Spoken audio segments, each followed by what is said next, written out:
Cerita dalam film ini sedikit kita membahas kepada Ha Kurniawan. Ketika dia masih kecil, pada waktu itu Ha diperlihatkan sebuah benda sakti oleh eyangnya. Konon benda itu mempunyai kekuatan magis peninggalan dari zaman kerajaan Majapahit. Salah satu kekuatannya adalah benda tersebut bisa mengirim sukma seseorang untuk pergi ke masa lalu.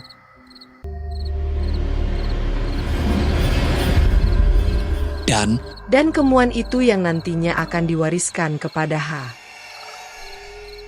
Lalu cerita beralih kepada Ha yang kini sudah beranjak dewasa. Ha kini menjadi seorang sejarawan yang sering diundang untuk mengadakan seminar di kampus-kampus yang ada di Jogja.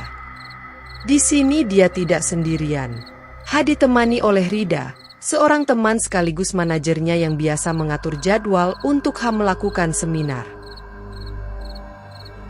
Di salah satu kampus, Ha menjelaskan tentang sebuah arti dari istilah retrokognisi, sebuah kemampuan yang bisa melihat kejadian di masa lalu.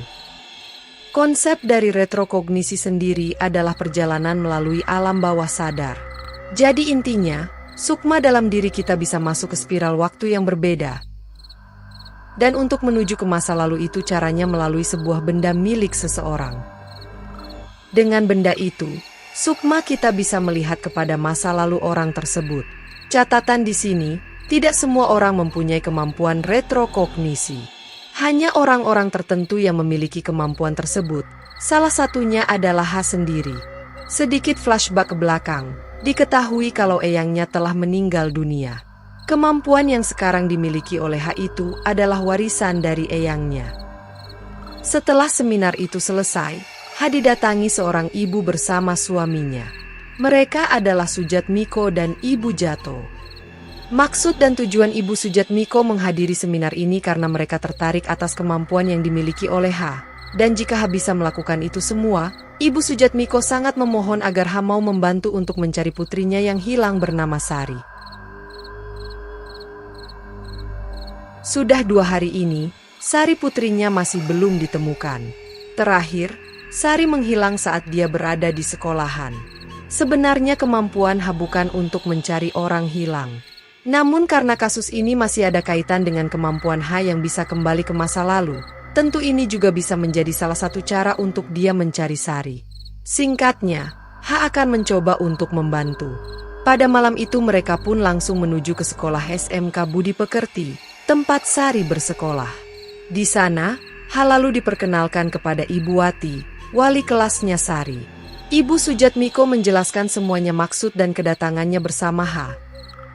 Lalu dibawalah mereka ke kelasnya Sari, di mana pada waktu itu Ibu Wati adalah orang terakhir yang melihat Sari. Di kelas ini, untuk pertama kalinya Ha melakukan perjalanan kembali ke masa lalu untuk mencari orang yang hilang. Dia tidak menjamin ini akan berhasil, tapi dia akan berusaha semampunya. Apa yang bisa dilakukan Ha? Lalu meminta kepada Ibu Sujatmiko benda milik Sari. Dengan melalui benda milik Sari lah nantinya Ha bisa melihat kejadian yang sudah menimpa kepada Sari. Ha berkonsentrasi mencoba untuk kembali ke masa lalu. Di sini, yang kembali ke masa lalu hanyalah sukma dari Ha. Sukma Ha menjelma seperti Sari, mencerminkan apa yang dulu terjadi kepada Sari. Sebenarnya pada waktu itu Ibu Wati sudah menyuruh Sari untuk pulang dan dilanjutkan di besok hari saja karena waktu memang sudah malam. Tapi Sari menolak karena tugas menjahitnya belum selesai. Sari berjanji setelah tugasnya selesai, dia pasti akan langsung pulang. Tak lama kemudian terdengar ada suara pintu kelas yang digedor. Suaranya terdengar keras dan berulang-ulang kali.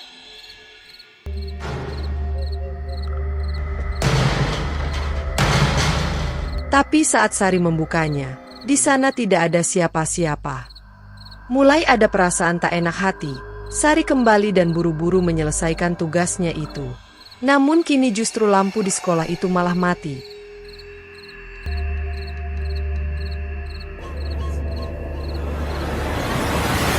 Dan tiba-tiba dia dikejutkan oleh sesosok penampakan pocong gundul berada di pojokan ruangan.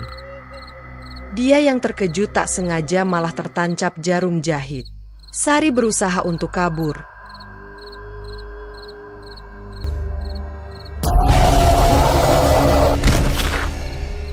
Sari diseret dibawa ke sebuah tempat. Disinilah akhirnya Ha tahu di mana keberadaan Sari. Ha membawa mereka ke halaman belakang sekolah, di mana di sana, di dekat pohon besar, ada sebuah sumur tua yang sudah lama tertutup. Ibu Sujatmiko sendiri tak mengira. Padahal mereka sudah melakukan pencarian Sari hampir ke seluruh penjuru sekolah, dan akhirnya mereka pun menemukan Sari ada di dalam sumur. Ha yang turun ke dalam sumur itu. Setelah dia berhasil mengangkat Sari, tiba-tiba Ha dikejutkan melihat ada sesosok penampakan pocong di hadapannya. Dari sinilah malapetaka itu mulai terjadi, guys. Ha kini sering mengalami kejadian-kejadian aneh.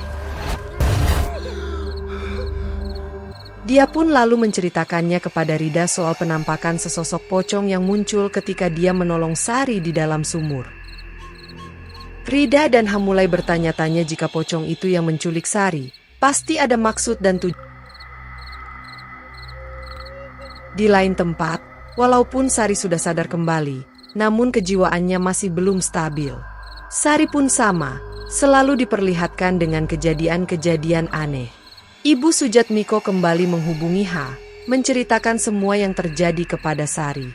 Setelah dia selamat dari dalam sumur, Ha dan Rida tak menyangka kalau kasus Sari malah menjadi panjang. Tapi itu juga membuat Ha menjadi semakin penasaran dan ingin mengungkap apa yang sebenarnya terjadi. Ha, Rida, dan Sujatmiko kembali ke sekolah menemui Ibu Wati karena Ha curiga kalau semua ini berasal dari tempat sekolahannya Sari. Setelah didesak, akhirnya Ibu Wati pun bercerita. Diketahui kalau ternyata kasus hilangnya siswa sebenarnya tidak hanya terjadi kepada Sari saja. Ada 3 kasus siswa yang hilang, 1 di antaranya Sari namun Sari berhasil ditemukan. Kasus pertama terjadi ketika sekolah ini baru pertama kali dibangun, lalu yang kedua 10 tahun kemudian ketika Ibu Wati baru masuk menjadi guru di sini. Kasus siswa hilang itu terjadi kembali, sampai sekarang keduanya belum ditemukan. Ibu Wati sendiri tidak tahu permasalahan yang sebenarnya. Dia hanya tahu soal informasi itu saja. Namun ada 1 orang yang dulu pernah bekerja menjadi penjaga sekolah bernama Pak Saman.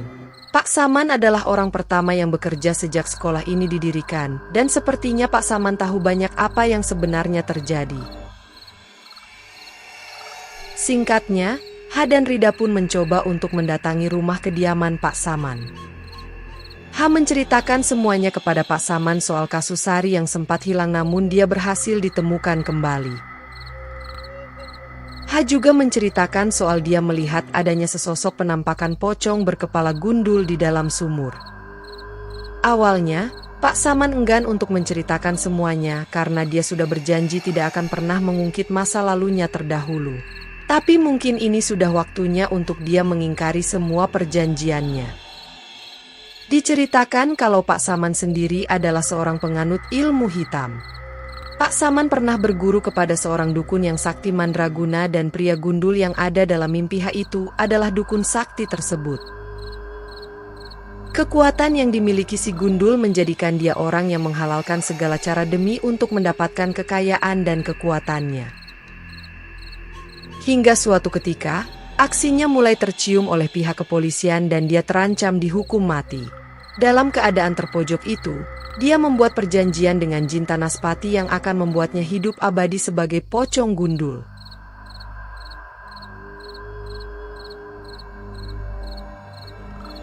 Lalu ketika Ha menanyakan bagaimana cara untuk menghentikan kutukan ini, karena terus terang Ha khawatir dengan keadaan Sari sekarang. Tapi sepertinya Pak Saman enggan untuk memberitahukannya dan hanya terdiam saja saat Ha bertanya. Rida yang tak ingin memaksakan memilih mengajak Ha untuk pamit pergi dari sana. Rida sendiri tidak setuju jika Ha terus memaksakan diri masuk lebih dalam soal kasus ini.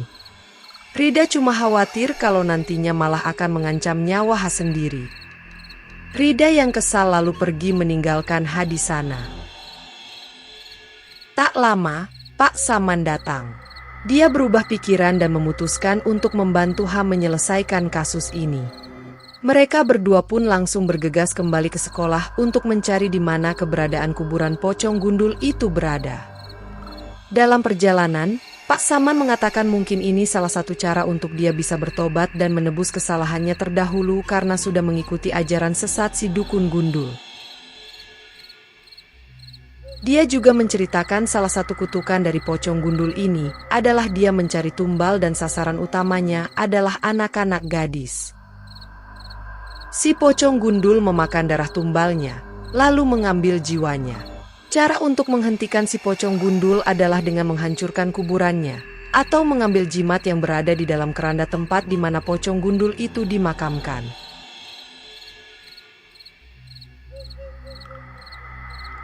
Tak lama, tibalah mereka di sekolah. Pak Saman turun terlebih dulu untuk mengambil sekop di bagasi mobil. Namun ternyata pocong gundul itu ada di dalam sana dan langsung menyerang Pak Saman. Pak Saman terkena ludahnya pocong gundul hingga dia terluka dan mengalami luka bakar di mukanya. Sayangnya Pak Saman sudah tidak bisa tertolong lagi. Dalam perkataan terakhirnya Pak Saman hanya meminta Hao untuk mencari kuburannya pocong gundul tanpa memberitahu apa yang harus dia lakukan. Hao lalu mengambil cincin yang ada di jari Pak Saman. Tak ingin membuang waktu, Hao lalu pergi ke area belakang sekolah mencari di mana kuburan pocong gundul itu berada. Persis di depan pohon besar itu, Hao mencoba masuk kembali ke masa lalu melalui salah satu cincin milik Pak Saman. Hao berhasil kembali ke masa lalu Pak Saman. Seperti yang kita tahu di awal guys, kalau yang kembali ke masa lalu hanya sukmanya Hao saja. Apa yang dilakukan oleh sukmanya Hao itu cerminan dari apa yang dilakukan oleh Pak Saman terdahulu. Pada waktu itu sedang diadakan ritual pamungkas di mana si dukun mempersembahkan jiwanya menjadi bagian dari jin Tanaspati agar dia bisa hidup abadi. Karena sejatinya iblis dan para jin jahat kematiannya akan ditangguhkan hingga nanti pada hari kiamat.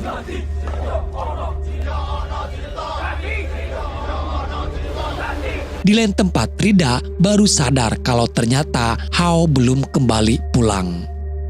Kembali kepada Hao, ketika sukma Hao yang masih berada di luar, pocong gundul datang dan membawa tubuhnya Hao masuk ke dalam sumur tua itu.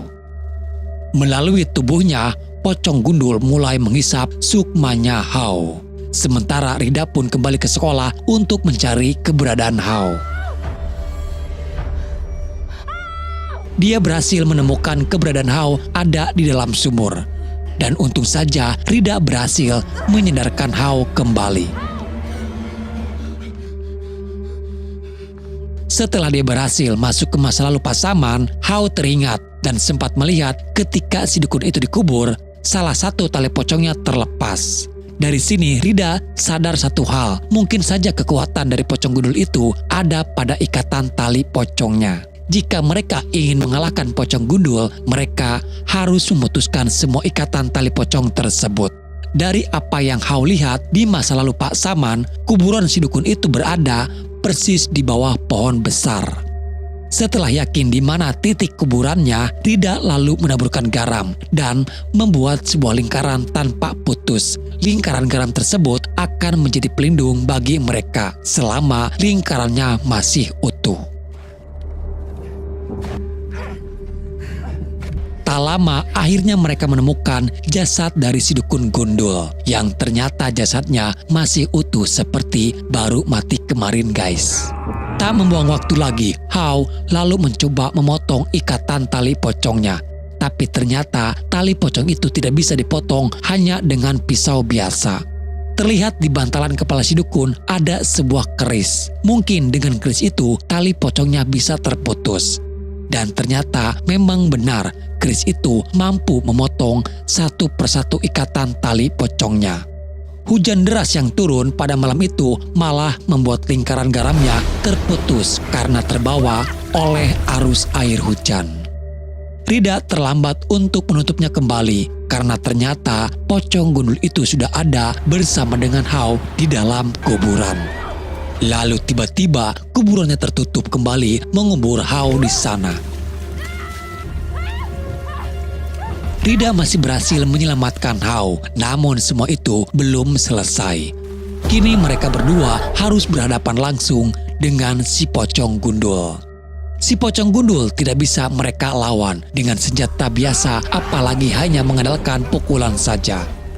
Tapi Hao berhasil mengambil keris tersebut dan langsung menikamkannya ke si pocong gundul. Tak ingin buang kesempatan, Hao lalu meneruskan untuk memotong beberapa ikatan tali yang tersisa. Tak lama kemudian, akhirnya si pocong gundul pun hancur dengan sendirinya. Begitu juga dengan jasadnya yang kini terlihat hanya tinggal tulang belulang saja. Hao dan Rida berhasil menghentikan kutukan dari si pocong gundul. Begitu juga dengan Sari yang kini dia sudah sembuh seperti biasanya. Di akhir film, Hao akhirnya sadar kalau kemampuan yang ia miliki bukan hanya sekedar untuk ilmu pengetahuan soal sejarah saja, melainkan kemampuan tersebut bisa untuk menolong orang lain. Dan di sini akhirnya film pun selesai. Oke guys, jadi itulah alur cerita filmnya. Semoga apa yang Mimin sampaikan bisa sedikit menghibur dan menemani luang waktu kalian. Sampai jumpa di video selanjutnya. Salam dari admin dan bye-bye.